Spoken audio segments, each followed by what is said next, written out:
Julien. Je suis Steven. Moi, je suis Christopher. Nous sommes frères jumeaux. Depuis qu'on est tout petit. Voilà. Voilà. Mais à part ça, on est comme vous ici. Oui. En moins riche, évidemment. Évidemment. Voilà. Alors, nous, quand on était petits, on était des bébés comme tous les autres bébés du monde. Oui, sauf qu'on était 2 fois plus chiants, forcément. Voilà. Nous, on mangeait 2 fois plus. On pleurait 2 fois plus. Et on dormait 2 fois moins. Voilà. Ça faisait chez ma mère. Et nous, ce qu'on adorait faire quand on était enfant, c'était écouter les conversations des adultes. Ça nous fascinait, ça. Tu sais, on se mettait dans un coin comme ça, on écoutait les grands parler, et on s'est rendu compte d'une chose très vite, c'est que tout le monde parle tout le temps de la même chose. Vous avez remarqué ça, hein, et quel que soit l'âge, le milieu social ou la nationalité, hein, on va vous le faire. Alors nous sommes originaires de Lille, nous sommes nés à Lille le 30 décembre 1987, le même jour, donc nous avons 29 ans, 30 ans bientôt, Steven. 30 ans en décembre, et nous sommes comédiens maintenant depuis 5 ans. C'est ça, voilà. Et on a fait des études à Lille, des études sérieuses, on a fait Sciences Po et droit, et nous sommes humoristes officiellement depuis 2012. Alors le titre, on n'est pas là pour vendre des cravates, c'était pas le titre initial du spectacle. Au début, on devait l'appeler Hors Pair, le spectacle. Et en fait, quand on a fait les pré-affiches du spectacle, on a mis les 2 titres. Et nous, c'était une expression qu'on aimait beaucoup, parce que c'est une expression qu'on disait entre potes. Quand on allait boire un coup, on disait, bon, à un moment, quand on arrive dans un bar, on discute pendant 10-15 minutes. Et on dit, bon allez, on n'est pas là pour vendre des cravates. Et en fait, c'est là le moment où on va boire un coup. Et on va commencer à la soirée à s'amuser. Donc on s'est dit, c'est une phrase sympa pour s'amuser. En fait, on n'est pas là pour vendre des cravates. On joue en cravate, donc forcément, il y avait aussi un double sens.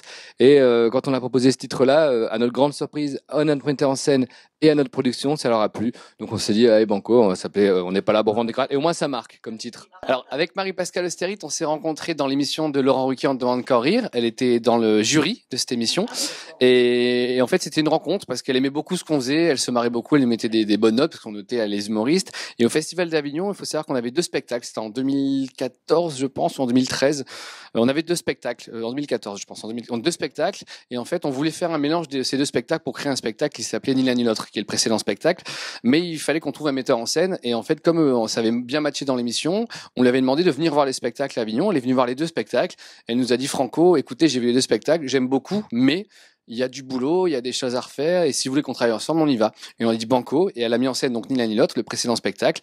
On a fait du bon boulot, elle nous a fait gagner beaucoup de précision, beaucoup de professionnalisme, des techniques de metteur en scène. Voilà, qu'on avait un premier metteur en scène qui était très bien, qui s'appelait Pascal Mansuy, qui nous a donné les bases.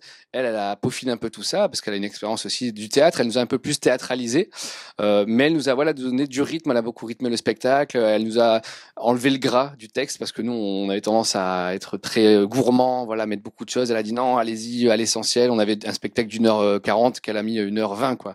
Donc voilà, on a beaucoup bossé. Puis dans le nouveau spectacle, du coup, comme ça s'est bien passé pour le précédent, on l'a reprise pour ce spectacle. Alors le processus d'écriture en général, depuis le début, on définit un thème. Tous les deux, donc on discute, on se dit on essaye d'éviter tous les sujets qui ont déjà été faits ou un peu bateau. On essaye de trouver un sujet d'actualité. Donc là dans le spectacle par exemple on parle de terrorisme. Donc cet exemple-là, on voulait parler du terrorisme et on s'est dit en même temps parler du terrorisme dans un spectacle d'humour, c'est compliqué, c'est forcément anxiogène. Donc on cherche à 2, on se dit bon qu'est-ce qu'on pourrait faire pour parler du terrorisme, et on s'est dit faut trouver des personnages loufoques, qu'il y ait assez de recul. Donc on se dit on trouve le thème, les Dupont qui vont dans une mosquée. Et à partir de là, chacun de notre côté pendant 1 ou 2 semaines, on écrit des trucs, on s'envoie des choses par mail, on se corrige mutuellement, on fait ça c'est bien, ça approfondir, ça c'est mauvais, voilà. Et au bout de, on va dire 1 ou 2 semaines, on réunit nos textes et puis on écrit à 2. Donc ça se passe toujours comme ça. On définit un sujet, on écrit chacun de notre côté et on écrit à 2. Et après quand on a écrit, on joue le jeu, on joue le sketch, la scène. Alors devant Marie-Pascale puisque c'est notre metteur en scène. On le fait avec elle, on regarde et puis après on trouve des idées comme ça.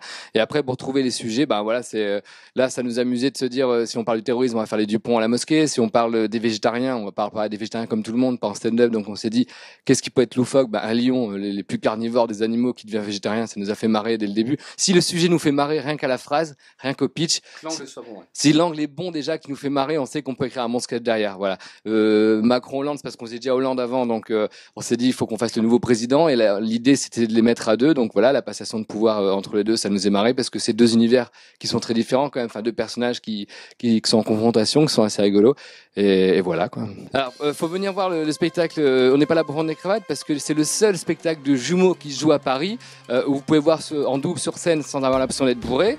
Parce que on est un des rares duos qui font Macron sur scène, je pense. Et on chante une chanson sur notre gémellité qui part un peu en live, mais qui est aussi assez jolie.